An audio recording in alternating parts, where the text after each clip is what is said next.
ಖಾಲಿಯಾಗಿರುವ 4 ಹುದ್ದೆಗೆ ಅಖಾಡದಲ್ಲಿರೋರು 5 ಅಭ್ಯರ್ಥಿಗಳು. ಹೀಗಾಗಿ ಸಹಜವಾಗಿ ಕುತೂಹಲವನ್ನ ಹೆಚ್ಚು ಮಾಡಿದೆ ರಾಜ್ಯಸಭೆಯ ಚುನಾವಣೆ ಪ್ರಾಸೆಸ್. ಈ ನಡುವೆ ಕುಮಾರಸ್ವಾಮಿ ಅವರು ದೆಹಲಿ ಫ್ಲೈಟ್ ಹತ್ತಿರೋದು ಮತ್ತಷ್ಟು ಕುತೂಹಲಕ್ಕೆ ಕಾರಣವಾಗ್ತಾ ಇದೆ. ಬಿಜೆಪಿ ಹೈಕಮಾಂಡ್ ಕರೆ ಹಿನ್ನೆಲೆಯಲ್ಲಿ ದೆಹಲಿಗೆ ಹೊರಟಿದ್ದಾರೆ ಜೆಡಿಎಸ್ ನಾಯಕ ಎಚ್.ಡಿ. ಕುಮಾರಸ್ವಾಮಿ. ಬಿಜೆಪಿ ಪ್ರಮುಖ ನಾಯಕರಿಂದ ಎಚ್ಡಿಕೆಗೆ ಕರೆ ಬಂದಿದೆ. ಕರೆ ಬಂದ ಹಿನ್ನೆಲೆಯಲ್ಲೇ ದೆಹಲಿಗೆ ದೌಡಾಯಿಸುತ್ತಿದ್ದಾರೆ ದಳಪತಿ. ಸಹಜವಾಗಿ ಕುಮಾರಸ್ವಾಮಿ ಅವರ ದೆಹಲಿ ಪ್ರಯಾಣ ಕುತೂಹಲಕ್ಕೆ ಕಾರಣವಾಗ್ತಾ ಇದೆ. ಸುಮಲತಾ ಅವರು ಇವತ್ತು ಬೆಳಗ್ಗೆ ಅಷ್ಟೇ ಸುದ್ದಿಗೋಷ್ಠಿ ನಡೆಸಿದ್ರು. ಸುಮಲತಾ ಅವರ ಸುದ್ದಿಗೋಷ್ಠಿ ಬೆನ್ನಲ್ಲೇ ಎಚ್.ಡಿ. ಕುಮಾರಸ್ವಾಮಿ ದೆಹಲಿಗೆ ಹೊರಟಿದ್ದಾರೆ.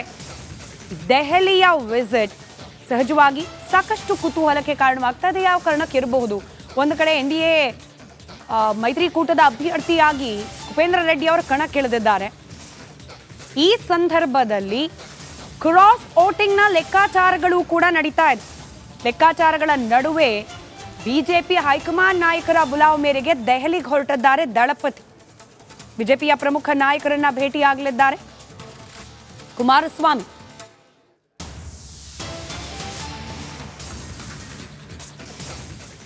ಡೀಟೇಲ್ಸ್ ನಮ್ಮ ಪೊಲಿಟಿಕಲ್ ಬ್ಯೂರೋ ಹೆಡ್ ವಿಜಯ್ ನೀಡ್ತಾ ಹೋಗ್ತಾರೆ. ವಿಜಯ್, ಏನಿದ್ದಕ್ಕಿದ್ದಂಗೆ ದೆಹಲಿಗೆ ಹೊರಟಿರೋದು ಕುಮಾರಸ್ವಾಮಿ ಅವರು, ಅದರಲ್ಲೂ ರಾಜ್ಯಸಭಾ ಚುನಾವಣೆ ನಡೀತಾ ಇರುವ ಸಂದರ್ಭದಲ್ಲಿನ ಈ ಭೇಟಿ, ಏನ್ ಕಾರಣ ಇದಕ್ಕೆ ಅಂತ?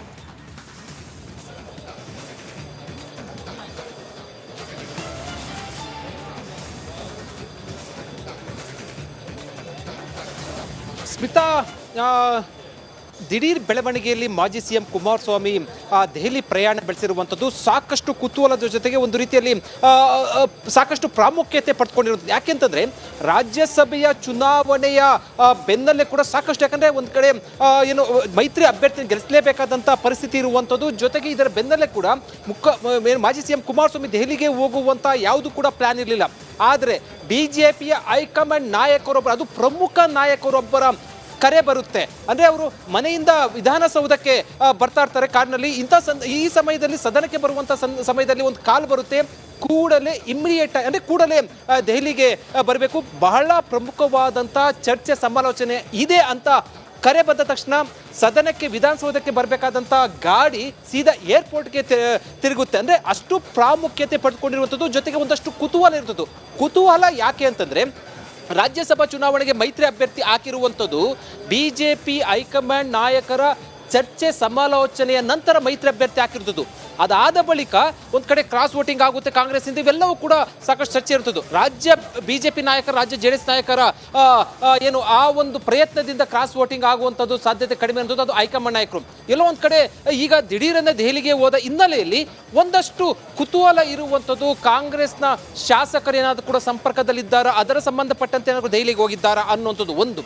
ಜೊತೆಗೆ ಎರಡನೇದು ಸೀಟು, ಲೋಕಸಭಾ ಸೀಟು ಹಂಚಿಕೆ ಸಂಬಂಧಪಟ್ಟಂತೆ ಬಹುತೇಕ ಫೈನಲ್ ಆಗುತ್ತಂತ ಪ್ರಮುಖ ನಾಯಕರೊಬ್ಬರು, ಸ್ಮಿತಾ, ಪ್ರಮುಖ ನಾಯಕರೊಬ್ಬರು ಕರೆ ಮಾಡಿದ ನಂತರ ಹೋಗ್ತಾ ಇರುವಂಥದ್ದು. ಇದು ಸಾಕಷ್ಟು ಚರ್ಚೆಯ ವಿಚಾರ ಆಗಿರುತ್ತದೆ. ಅಂದರೆ ಇವರಾಗಿ ದೆಹಲಿಗೆ ಹೋದರೆ ಅಷ್ಟೊಂದು ಪ್ರಾಮುಖ್ಯತೆ ಪಡ್ಕೊಳ್ತಾ ಇರಲಿಲ್ಲ, ಭೇಟಿಗೆ ಹೋಗಿರ್ಬೋದು ಅಥವಾ ಒಂದಷ್ಟು ಸಮಾಲೋಚನೆ ಅಂತ. ಆದರೆ ದೆಹಲಿ ನಾಯಕರ ಕರೆ ನಂತರ ಹೋಗ್ತಾ ಇರೋದೇನಿದೆ ಅದು ಸಾಕಷ್ಟು ಕುತೂಹಲ ಚರ್ಚೆ ಏನು ಉಂಟಾಗಿರುವಂಥದ್ದು. ಮತ್ತು ಏನು ಚರ್ಚೆ ಆಗುತ್ತೆ ಅನ್ನುವಂಥದ್ದು. ಯಾಕಂದರೆ ಏನಕ್ಕೆ ಹೋಗಿದ್ದಾರೆ ಅನ್ನೋದು ಕೂಡ ಗುಟ್ಟನ್ನು ಬಿಟ್ಕೊಡ್ತಾ ಇಲ್ಲ. ಆದರೆ ನಮಗೆ ಅಂದರೆ ರಿಪಬ್ಲಿಕ್ ಕನ್ನಡಕ್ಕೆ ಬಂದ ಮೂಲಗಳ ಮಾಹಿತಿ ಪ್ರಕಾರ ರಾಜ್ಯಸಭಾ ಚುನಾವಣೆ ಸಂಬಂಧಪಟ್ಟಂತೆ ಮಹತ್ವದ ಬೆಳವಣಿಗೆ ಆಗಿರಬಹುದು ಅನ್ನೋಂಥದ್ದು. ಯಾಕಂದರೆ ನಾಳೆ 27ನೇ ತಾರೀಕು ಏನು ರಾಜ್ಯಸಭಾ ಚುನಾವಣೆ ಇರುವಂಥದ್ದು, ಅದು ಅಡ್ಡ ಮತದಾನ ಅಥವಾ ಏನು ಬೇರೆ ಕಾಂಗ್ರೆಸ್ ಪಕ್ಷೇತರ ಶಾಸಕರು ಹಾಕಿದ್ರೆ ಮಾತ್ರ ಮತ ಗೆಲ್ಲಬೇಕಾಗಿರುವಂಥದ್ದು. ಈ ಹಿನ್ನೆಲೆಯಲ್ಲಿ ಒಂದಷ್ಟು ಇದು ಕುತೂಹಲ ಇರುವಂಥದ್ದು. ಜೊತೆಗೆ ಲೋಕಸಭಾ ಚುನಾವಣೆ ಸೀಟ್ ಸಂಬಂಧಪಟ್ಟಂತೆ ಕೂಡ ಒಂದು ರೀತಿಯಲ್ಲಿ ಒಂದು ಅಂತಿಮ ಹಂತಕ್ಕೆ ಬರ್ಬೋದು ಸೀಟು ಹಂಚಿಕೆ ಅನ್ನುವಂಥದ್ದು. ಈ ಎರಡು ವಿಚಾರ ಸಾಕಷ್ಟು ಮಹತ್ವವನ್ನು ಪಡ್ಕೊಂಡಿರುವಂಥದ್ದು ಸ್ಮಿತಾ. ರೈಟ್, ಧನ್ಯವಾದ ವಿಜಯ್ ಮಾಹಿತಿ